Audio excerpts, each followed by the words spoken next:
Hello friends, welcome to Dr. Sai Physiology Academy, DOPA for short. This is the place where we make the learning of physiology easy, exciting, and effective. Thank you for joining me. If you're new to this channel, you're especially welcome. And if you love the content that we share, kindly click the like button and also the subscribe button. Don't forget to turn on notifications so that you don't get to miss any new content that we share. All right, let's get started. So today we're going to be continuing with the physiology of GIT disorders.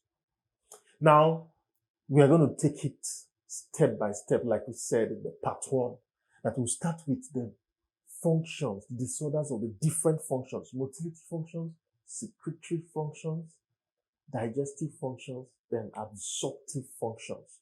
Each of them, they have some disorders that can affect them. Okay, so we started with motility. This is part 2 today. I'm going to be dealing with vomiting. So vomiting is something that is very common. Every one of us, we are familiar with it. It's something that every human being, or will I say almost 99.999% of human beings have experienced vomiting at some points in their life. So now we're going to be dealing with what exactly happens when someone vomits. What causes it? How can someone take in food and then it comes back out? Rather than going down and coming out from the anus, it comes out from the mouth. So we're going to be dealing with that in vomiting. So now, how do we define vomiting? Definition. Okay? Let's define vomiting.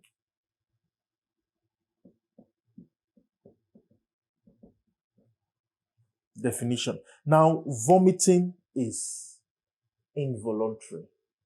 Unlike you taking in food voluntarily, you put food in your mouth and you chew and swallow. When it's coming out through vomiting, even if you induce vomiting, you know, some people, they can use their fingers and induce vomiting. Yes, you can trigger it with your finger, but when it has started, you can no longer stop it. So it's first and foremost, it is involuntary. Involuntary is the involuntary expulsion. First of all, forceful. It is forceful. The involuntary, forceful expulsion of contents of the stomach and the upper intestine. Contents of the stomach and upper intestine. Through where? Not through the anus, but through the mouth. It has to be complete through the mouth. Okay? So this is what vomiting is. The involuntary, it is forceful. The contents of the stomach. Now, the contents of, once it reaches the ending part of the small intestine and the large intestine, it can no longer come out through the mouth. It will have to now go through the anus. So definitely, we should always think about purpose. What is the purpose of vomiting? Because vomiting in itself is not a disease, okay? Healthy people vomit. In fact, it's sometimes a protective mechanism. When you're taking something that may harm you or your body does not want it, it's irritating your gastrointestinal tract, your GIT. The body wants to expel it. So the closer it is to the mouth, then it chooses this route. If it's closer to this other side, it will choose the other route to expel such irritating content. Do you understand? So that is what happens. So vomiting is most times, not all the time, Most times it's protected. Sometimes it can be the symptom of so many sicknesses and diseases. It's a very common symptom. Sometimes it can even be a side effect of drugs. So we're going to be looking at all that in this lecture. Now, we'll group the stimulants, the things that can cause vomiting, into 4 major categories. Let's list them. 1 are disturbances of the GIT. Like we said, stomach, upper intestine, disturbances there. Disturbances in the GIT. That's number 1. Then number 2, there are some disturbances in the internal environment. Let's say your blood. In your blood, there are certain things that can be found in your blood. It can be toxins, it can be drugs. If you notice, in a lot of drugs, quite a good number of drugs, you see side effects, you see vomiting there. Because drugs are chemicals, they go into your bloodstream. So some of them can induce vomiting. That's the side effect of so many drugs. So, can be chemical substances, chemicals in the blood can trigger vomiting. Number 3,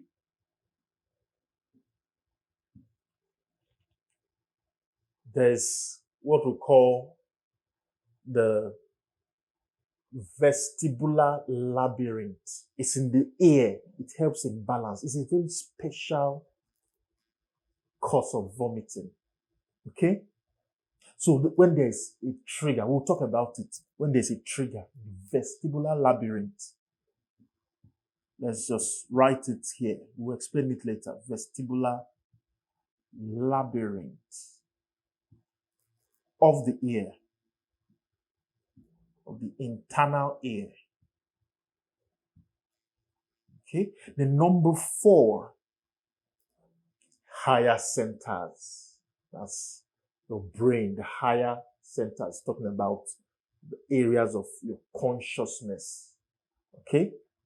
So stimulation can come from the higher centers of the central nervous system. That's the areas of consciousness in the brain. So we're going to be taking them one after the other. So let's start with disturbances from the GIT. Now, whenever, like I've said, there are irritating substances. It can be the food, maybe it's too spicy, or maybe the food is infected, and so many other things. It's irritating your stomach, the mucosa of the stomach and the upper GIT. The body does not want it. It can trigger vomiting. And what will happen, especially in the stomach? In the stomach, there are some cells called enterochromaffin cells. Enterochromaffin cells. Okay? And they begin to secrete 5-HT, which is known as serotonin. The substance, they secrete serotonin. So the serotonin triggers these nerves. This is the stomach. So it triggers these nerves and it sends a message to this place, which is known as the vomiting center. Okay? So vomiting in itself, there is a vomiting center in the CNS, and it is located around the medulla. Some textbooks will call it the area postrema. Area postrema. Okay? Area postrema. Around that side. That's that surround the medulla, the vomiting center. Okay, so that it secretes serotonin because of that, those triggers from the stomach, and then it activates, that serotonin activates and stimulates these nerves. This one is the sympathetic. So both the sympathetic and the parasympathetic, these two here, this and this, the sympathetic nerves, because they are the ones that sense it and send the message, we call it sympathetic afferents. Okay? Then this one is parasympathetic. When we say parasympathetic afferents. Okay? So they stimulate it through the serotonin and it sends this message. Look at where it's going to. It's going to the vomiting center.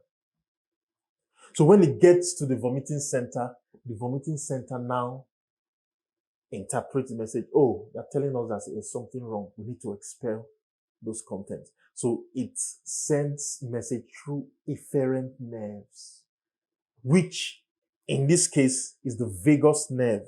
This vagus nerve is, this nerve here, the parasympathetic, supplying the stomach, is still vagus nerve, but the vagus afferent. So it now sends vagus efferents, a command through vagus efferent to the GIT also. But it doesn't stop there. It also sends message to the diaphragm and to the abdominal muscles because they all play a role in helping. When we are dealing with the vomiting act, we'll mention it. So that's what it does. Okay? So for this disturbance, this is just how it happens. It secretes serotonin and sends a message through sympathetic and parasympathetic afferents to the vomiting center. Alright? So the next one is chemicals in the blood. That's easy to understand. Now, have you noticed that some pregnant women, they vomit? They call it early morning sickness. They vomit. You ask yourself, what really causes it? Even without eating any food, doing anything, they just vomit. Though the cause is not exactly known, but we can ascertain based on our understanding of physiology that at that, especially the early stages of pregnancy, there's a lot of secretion of female hormones. And that hormone that, it's called HCG. HCG. Okay? Human chorionic gonadotropin. Its rate of secretion becomes very high. So the concentration is very high in the blood. So the body interprets it. It's a chemical. It's a chemical substance. So it changes the body of the female and all that. It's necessary to sustain pregnancy, but the levels multiply very fast in early pregnancy. So the high concentration in the blood is what is believed to cause vomiting. Now, if you look at this green place here and here, this is called, it has a special name. It's also located in the medulla. Okay? And it has connection with the vomiting center. But this area is called the chemoreceptor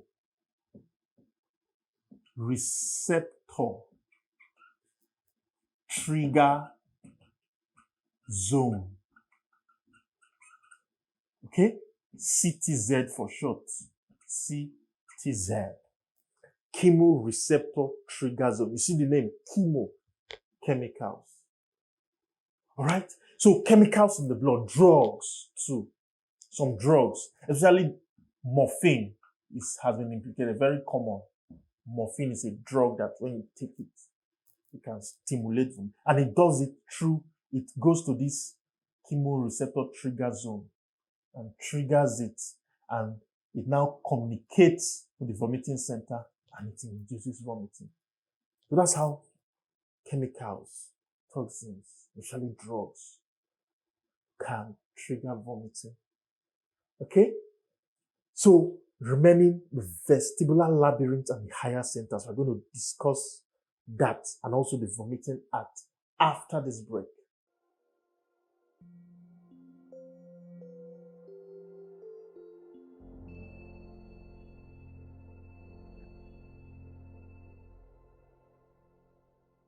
Well, you're welcome back. So now let's deal with the vestibular labyrinth. Now, in the ear, you have a bony structure. That's the labyrinth we're talking about. Okay? So that labyrinth there has an organ that helps to maintain balance. Okay? So the ear is not only for hearing, but it has a system, the vestibule there that helps to maintain balance. All right? So very important. So that's why you call the eighth cranial nerve 8. What do you call it? Vestibulocochlear nerve. So it's like a 2-in-1. This cochlea is for hearing. This vestibule is for balance. Okay? So that's what happens. So that part of the inner ear, okay, it senses motion. It's able to, in order to help you maintain balance, it's very sensitive to motion. There's some liquid inside there. Okay? Let's not go into that. So, but one special thing is that organ, this vestibular labyrinth, has a connection to this CTZ, the chemoreceptor trigger zone. Very funny. You understand? So it can send message through the vestibulocochlear nerve to this. No, first of all, it sends a message to vestibular nuclei of the pons. Okay? So this vestibular labyrinth sends message through vestibulocochlear nerve to vestibular nuclei in the pons. Okay? It sends message to vestibular nuclei in the pons. And this vestibular nuclei now sends a message to the chemoreceptor trigger zone, which now connects to this. You see the connection here, from here to here. And it stimulates the vomiting center. It happens in what we call motion sickness. Okay? So this one, through what we call motion sickness. Motion sickness. Have you heard of motion sickness before? There are some people, it happens to not everybody, but there are some certain persons when they are traveling, whether it's through by land or air or in the waters, as long as there's this motion, rapid motion, movement of the car, next thing, you throw up.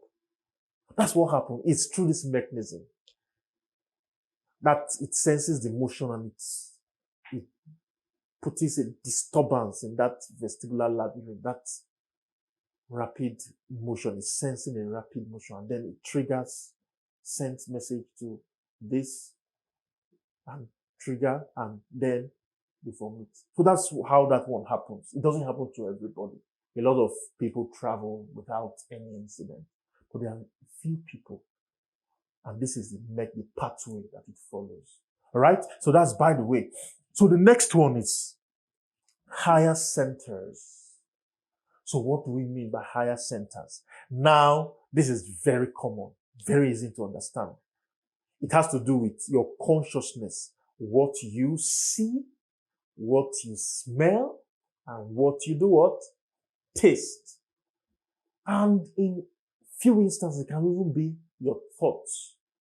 I'm sure you would have experienced it that you smell. It even also happens to pregnant women. Because of that heightened chemicals in their blood, they become very sensitive. Their smell. When they smell certain food, they throw up. Okay?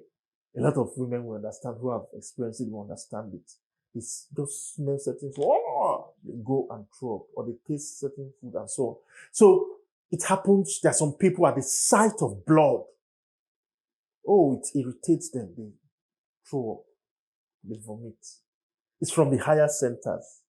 It disturbs their psyche. Okay? So, smell of food also. There are some certain odors. Not just food. It can be food, it can be anything. It can even be excreta. Some people will just see excreta or smell excreta, and it irritates them.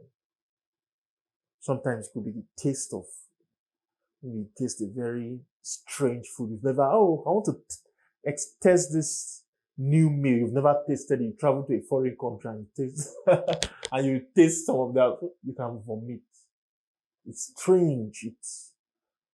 The body is telling you that from the brain, the higher center. So that's how the higher centers, they operate. So trigger vomiting. Okay? They communicate to this vomiting center. So this is how you can see how very diverse the things that can cause someone to vomit. So now the vomiting center is stimulated and it initiates the reflex, the vomiting reflex. So now let's look at the act of vomiting, the vomiting act.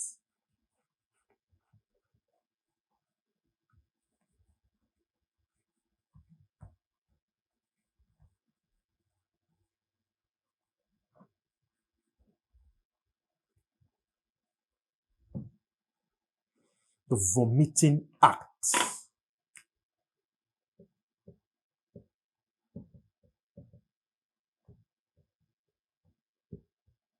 So the vomiting act is just trying to tell you the process, the different actions that happen that leads to that expulsion, forceful expulsion of GIT content through the mouth. Now, food goes this way in what we call the orocaudal direction. Okay? Orocaudal direction. That's from the mouth towards the anus, down. Okay? That is the direction of motility, peristalsis. But in vomiting, the opposite happens. First of all, the first thing that happens is that there's stoppage of normal peristalsis. There's stoppage of normal peristalsis. Okay? Peristalsis is stopped. The next thing that happens is commencement of antiperistalsis. So it doesn't just stop normal peristalsis. The content begins to move in the opposite direction. That's from here up, little by little. Okay? Vomiting has not yet happened though. Sometimes the vomiting can be preceded by what we call nausea. Around that time, you're having nausea. All this has started happening little by little, antiperistalsis. Okay? So it happens like that. Then the food, the content has now gotten to the stomach and all of that. Then there is more trigger. And this is what happens. You take a deep breath. Okay? All these things is a reflex. But we are talking about the actions now that reflex is triggering. Okay? So you take a deep breath when the vomitus, the content, you call it vomitus, content of the vomitus. You take a deep breath. So the next thing that happens is that there's contraction of the diaphragm. Okay, the stomach is located very close to the diaphragm, in between it. So the fibers of the diaphragm, they contract very powerfully and they compress the stomach. Contraction of the diaphragm, which will lead to compression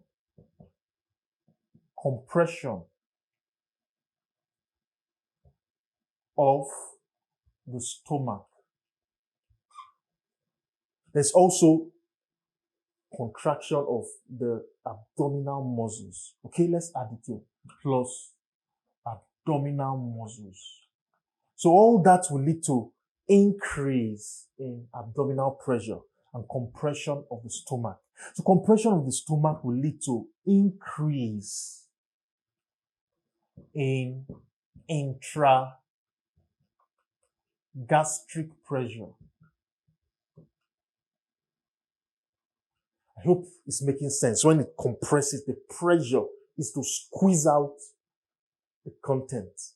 So there's compression of the stomach, the abdominal muscle. You see, it compresses it, try to squeeze it forcefully. That's why it's very forceful. Okay?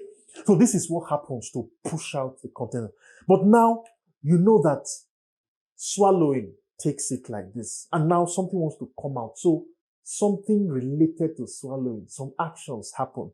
You know that when you are swallowing food, in order to prevent food from entering, going to the nose, from coming out through the nose, or going into the lungs, there are certain things that happen, okay, to close those outlets. So the same thing also happens, a reflex action, all right? So it happens, and one of them is this. There is movement, upward and forward movement of the larynx. Upward and forward movement of larynx. So this upward and forward movement of larynx prevents that vomitus from entering the lungs. That's what it prevents, this upward and forward movement of larynx. Okay? And also hyoid bone, that's what we call the hyoid bone. Those, okay, larynx. So now there is another thing that happens. There is closure of glottis. Okay? There's closure of the glottis. And another one, there is the upward movement of the soft palate. Upward movement of soft palate. So what this one does is that when there is upward movement of the soft palate, it helps to close the nasopharynx so that food will not come out. It will not go in and come out through the nose. It needs to come out only through the mouth. Okay? So this closure of glottis also helps. So all these actions together, they help to open the upper esophageal sphincter. Remember, there is an upper and lower esophageal sphincter. So for content to pass through them, they need to be open. They need to be relaxed. So these are the actions together. They help to open the upper, the same, just like the opposite of swallow. When you are swallowed, these actions also happen. Okay? So it happens and it opens the upper and it can pass through the upper part of the esophagus. So when this intragastric pressure is also increased, the lower esophageal sphincter also relaxes. So these are just the things that happen when you are vomiting. And then it comes out forcefully, especially through the forceful compression from the contraction of the abdominal muscles. Very powerful contraction. Compresses the stomach and pushes the food, and all these other actions happen reflexly. So this is the vomiting act. Okay, so this is what you need to know about vomiting. There's nothing more than this. So I've written a book on gastrointestinal physiology, broken down for you. So for further reading, you can download the book, the soft copy, the link is there. Okay, so all these things, they are there to explain, to get further details. But not only gastrointestinal physiology, renal physiology, cardiovascular, and so on. 7 areas of physiology. I've written all these books. Very easy to read. Okay, you can go to the description box and you see the link there. Download it just for a token. Then also a link to our website is also there. Just visit it and so that you can see some other things we do to make the learning of physiology easy, exciting, and effective. See you in the next video.